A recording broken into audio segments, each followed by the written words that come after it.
You are someone and I am someone else. And today we are going to be talking about Charlie Munger. Those of you who don't know, he is 97 years old. Charlie Munger is my inspiration. He's the best philosopher in the modern world. 97-year-old philosopher, billionaire, extraordinaire, whatever, Charlie Munger. And Charlie Munger is my biggest inspiration. This is why I make my YouTube videos and or make my videos is because of Charlie Munger. It's because of his plans, his what he's done for society it's quite insane to think about. Not society, but in terms of investing philosophy, he's taught a lot of people. And so I wanted to make a video explaining the entire history, pretty much, of Charlie Munger. Just trying to make a little video for him. Um, when he was 11 years old, Charlie Munger, this is where the story begins. He was collecting hamsters. This is not important. I just thought it was a funny fact. And eventually he had 30 hamsters to where his mother had to get rid of them. Oh, yeah. I should have explained that he lived in Omaha, Nebraska. That's Omaha, Nebraska, whatever. Nothing, that's not really that important to the story. He was born near Omaha, probably, and he lived in Omaha. Okay. Well, then he became a hamster breeder, traded hamsters, and then lost it all with his mother. Okay. Well, at the age of about, I would say 15, I forgot what age he was exactly, he decided to work at Warren Buffett's grandfather's Emmett's Emmett Emmett Buffett's grocery store. And Warren Buffett wasn't working at the grocery store at the time. Warren Buffett was a little bit younger than Charlie, so Charlie got to work at the grocery store first before Warren. And he found something, a very interesting thing about Charlie. He figured out, I don't want to work for a living. I don't want to just sit there, or I don't want to just, be working every hour to make money. I want to actually just sit there, do nothing to make money. Okay, that's a kind of good philosophy, but he decided that he was going to do something else. And so World War II was happening about that time. And so he decided after the grocery store, I'm gonna go and I'm gonna list in you know in the what is it? I think it was like the I don't remember what branch it was, but I believe it was the Air Force and the Navy. No, it wasn't the Air Force because the Air Force was made after. But he became a he didn't serve a lot like combat, but he was in the military. And so what's interesting about Charlie, and he decided to play poker. And what he noticed about poker, and this is why his investment philosophy is so interesting, is because you would only, when a rare opportunity came across, you wanted to bet everything on that rare opportunity because you weren't going to get another shot. And so he saw this ideal of rarity in terms of investments. When he was playing poker, he saw that there was a rare opportunity to strike, and it was a rare opportunity to make money, and then he decided to do it. So I like that about that whole thing. When the market is down or when a stock is down, it's time to have a big bucket, not a small one. People, most general stock portfolio guys like me, of course, we do thimbles, and we're not the best at it. But Charlie, because he knows what he's doing more than most people, he gets a big bucket. He puts all his money in it. He knows what he's studying. And that's the thing. The biggest thing about Charlie that you need to understand is he knows his investments more than anyone, practically. I mean, that's what makes him such a interesting character is the way he explains things and he says he could teach investments in 2 weeks. I mean, it's simple but yet complicated. It's the temperament you need um, in order for the stock market. I'm more diversified. And Charlie says, there's nothing wrong with diversification, but you're not going to make the same returns. Okay, well, that's besides the point. The poker basically in the military got him to think differently,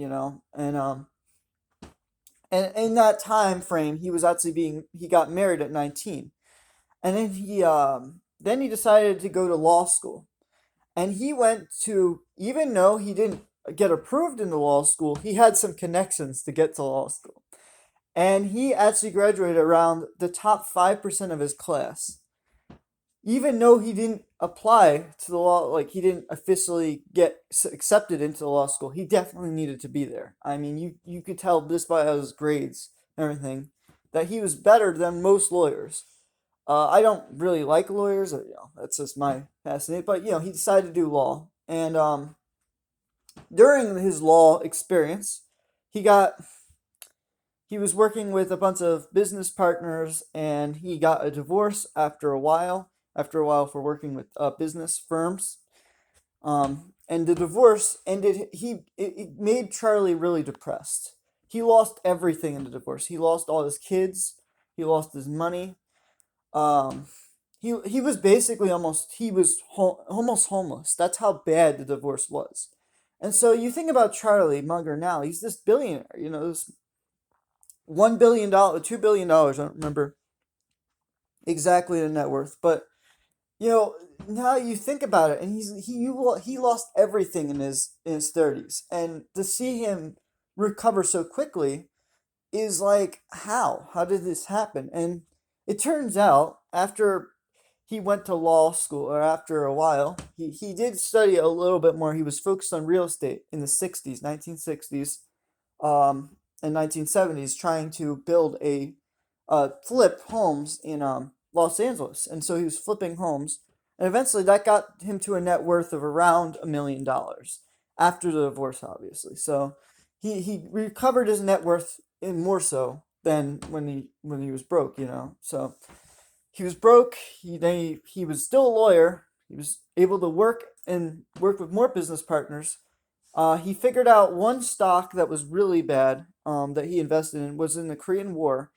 It was a generator stock. And basically, he bought the stock thinking it was always going to go up because the demand for this product was pretty good.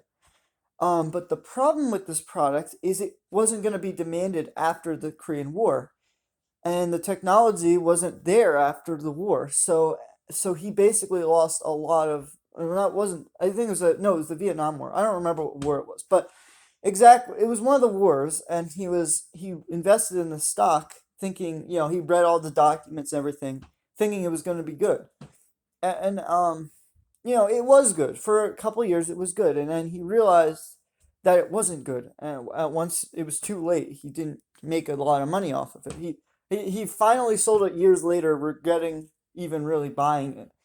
Um, but you could see why he got him thinking, okay, what is a good company? And a good company is something that can last after the wars, can last after all these bad things or good things that happen in the market.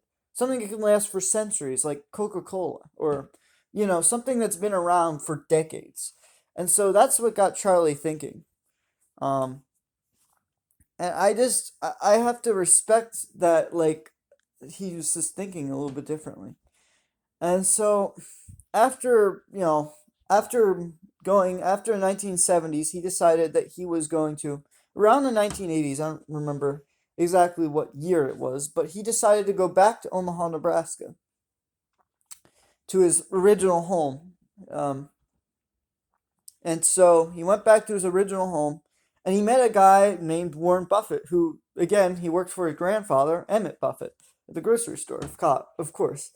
And he told Warren, instead of investing in these stocks, because Warren Buffett, what's interesting about Warren Buffett is he was more of a value investor, Benjamin Graham kind of play. He would buy companies that had low valuations, and they were terrible businesses, but he would sell parts of the business off for more money. And so Warren Buffett wasn't buying the best businesses, and Charlie just said, "Hey, how about you turn Berkshire Hathaway into a holding company where you could buy good businesses at a fair price instead of bad businesses at a really good price." And so Charlie was, Warren's like, you know what? I might be, it might not be as fast, maybe, like in terms of just immediately making money over the course of a couple months, but it works. And so Charlie and Warren went into a partnership, and they had a few partnerships before they had Berkshire Hathaway. And now, when Warren bought Berkshire Hathaway, he had to turn this failing. Well, this was a little bit before Charlie. He owned Berkshire Hathaway, and he decided to turn Berkshire Hathaway into a float company with a bunch of subsidiaries, which are like companies underneath Berkshire Hathaway. So, for instance, a subsidiary of Berkshire Hathaway would be like See's Candies or Geico. Something where you just don't think of it as a Berkshire Hathaway company, but yet it has many brands underneath it. You know how Disney owns Star Wars or Marvel, you know what I mean? Something like that. And so while yeah, they weren't just focused on one industry, Warren Buffett was focused on food and insurance and banking. It's not something I would invest in those kind of industries. I would actually invest in food because I eat it, but I don't know insurance. I don't know banking, so I don't do that. And Charlie Munger and Warren Buffett says they always invest in their circle of competence. Their circle of competence is, of course, insurance companies. That's their biggest circle of competence. It has produced thousands and thousands of percent return. Now, even though Berkshire Hathaway was a failing business when they bought it, they've been buying up their own stock, and they've increased their net worth by thousands of percent. So think about it. Even though the original business model was a textile business, they turned it into a float company. And so turning your original failing business into a float company is a very good idea, especially at that time when businesses were selling for a lot cheaper. And so I don't know. So Charlie Munger got Warren Buffett to think long term, not short term. And that, in my opinion, makes Charlie Munger really interesting. Like, Warren Buffett would not be as rich as he is if it wasn't for Charlie Munger. I generally believe that. He got him thinking a little bit more differently in terms of how you should go about buying businesses. Warren Buffett maybe was thinking about that at the time, but he didn't apply it until Charlie came along. And I'm wondering, what would happen if Charlie didn't exist? What would Warren Buffett be, 50 times richer than Charlie? Or would they have remained the same in terms of net worth? Or would they have, like, I don't know. I know Warren would still be rich, don't get me wrong, but I don't think he would be nearly as rich if it wasn't for Charlie. And Charlie and Warren agreed that they were only going to make one investment every single year. They were going to make one new investment every single year. And now, as they get older, they're actually letting Ted and the other two guys, I don't remember their names, in Berkshire Hathaway, make their own investments. And so you're starting to see the newer stocks in their portfolio from their newer guys, the guys in their 40s. And so when I see this change. It's going to be really sad to see those two guys go. Warren and Charlie, they're in their 90s. They can't be, they can't always be active all the time anymore. I mean, you're in your 90s, you should be kind of relaxed, and they're still at the top of their game, still trying to, focus on how they're going to secure their businesses. And I just find that so fascinating to me that these guys that, have been around for decades since the 80s and Berkshire Hathaway's existence anyway.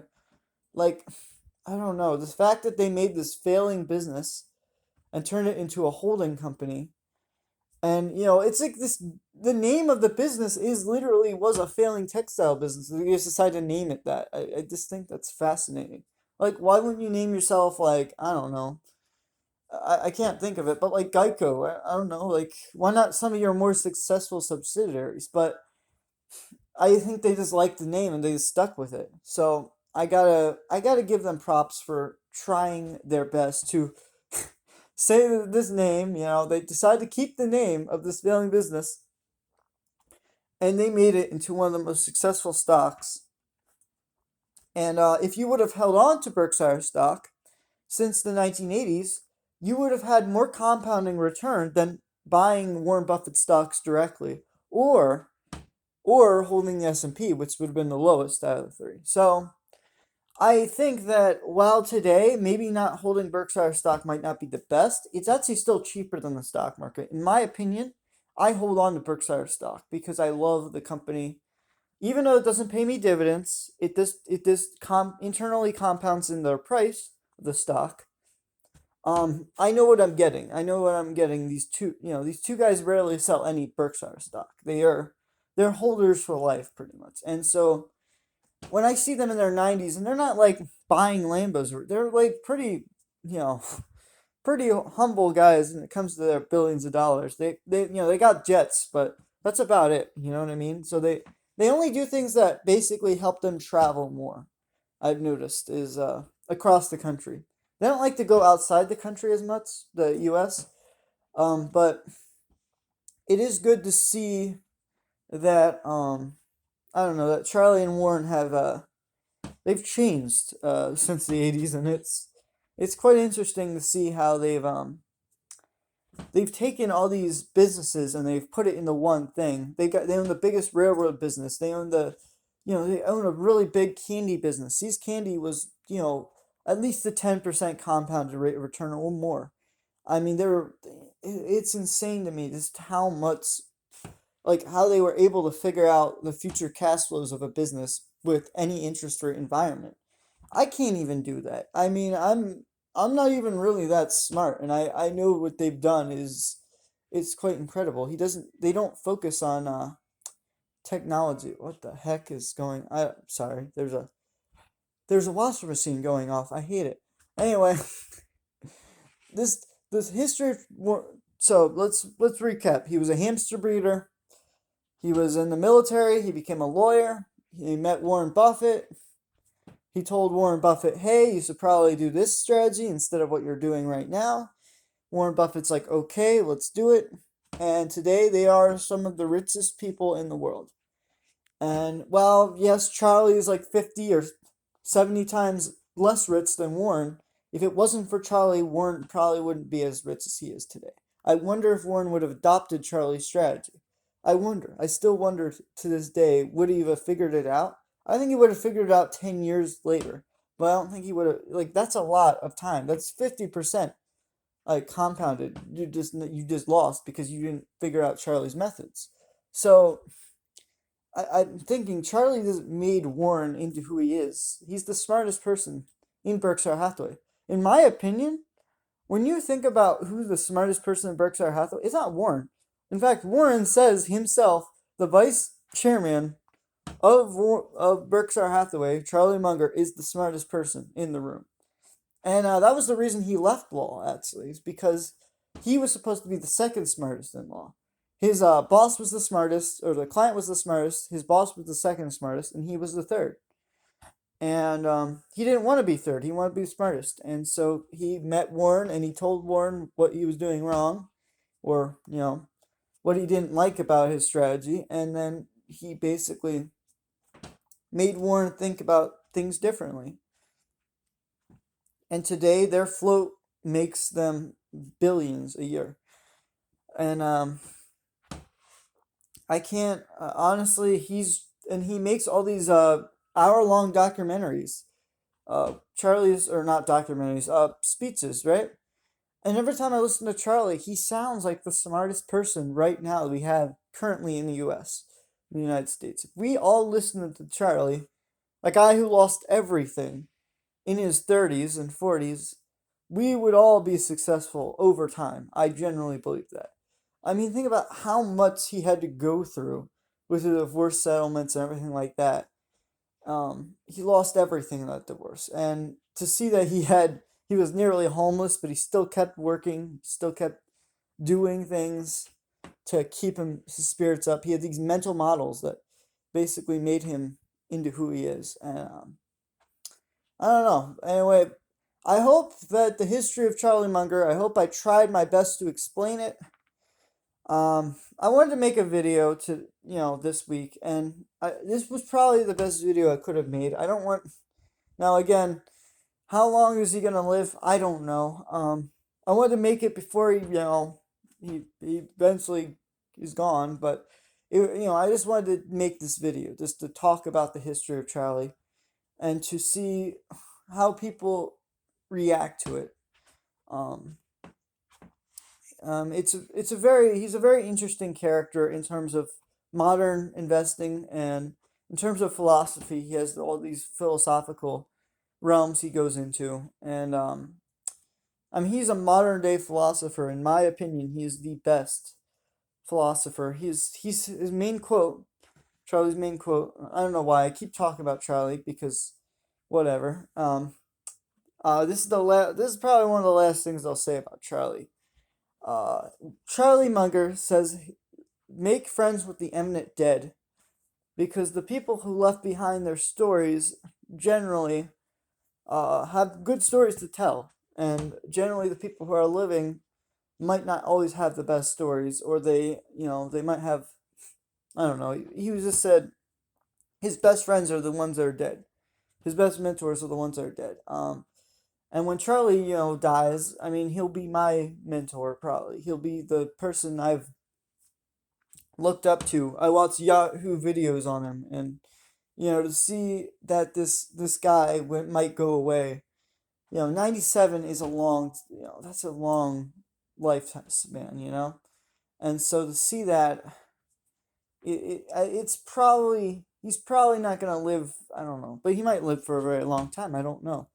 But my assumption is anyway, because of men don't live that long. They live 87 years. He's already 13 years past that.